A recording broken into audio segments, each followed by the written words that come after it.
2020 has so far been an unprecedented year filled with uncertainty.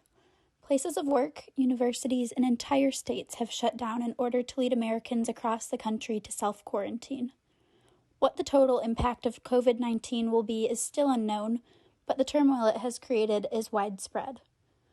Nearly everyone across the globe has been affected. College environments have been hit particularly hard during this time.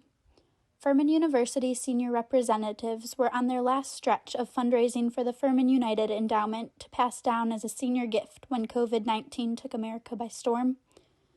This endowment allows for students who have a sudden crisis situation to remain at Furman. The fund was originally developed during the 2008 recession and has impacted the Furman experience of many students who would have otherwise not been able to remain at school. It's really hard because, as everyone knows, the economy is kind of touch and go and people are really nervous about their money. So asking people for money is difficult during a time like this. But on the other end, it's a time where we're really able to see why what we do is so important. With the uncertainty of the coming months, Abel's office has been working hard to keep fundraising efforts high. They have postponed events, such as Din's Day, in order to be able to try to achieve full alumni support.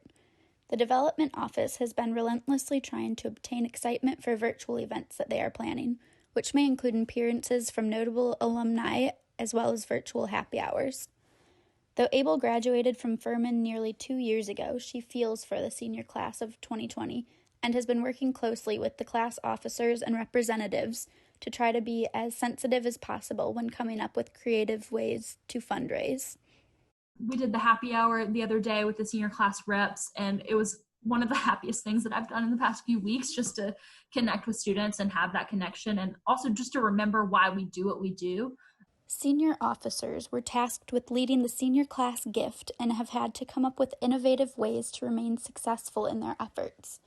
They created a competition between the senior classes of Furman and Wofford to see who could raise the most money before a basketball game that took place on February 22nd.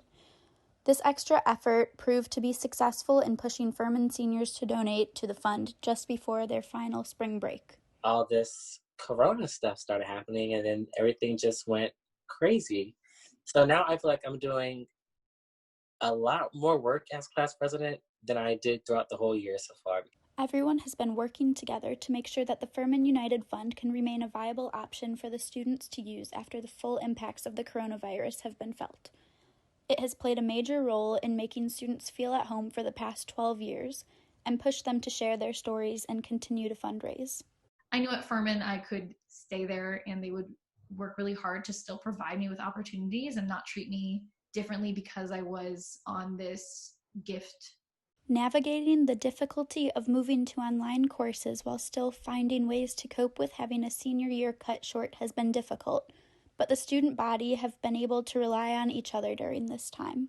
I know people that have Furman United, and it's really been a saving grace for them because Furman is people's home. And I love it, you love it, we all love it, and I'm still so sad about having to not have the rest of our senior year, but at least we got to have that experience. And Throughout this hardship, people have been taking time to reflect on their experiences these past few months. Though the coronavirus has immediately impacted college seniors across the country, its potential economic damage is still unknown. The combined efforts between the Office of Development and senior class representatives are showing the dedication and determinants that the Furman community is resilient. I'm Jacqueline Wambold, and this has been the Nightly News.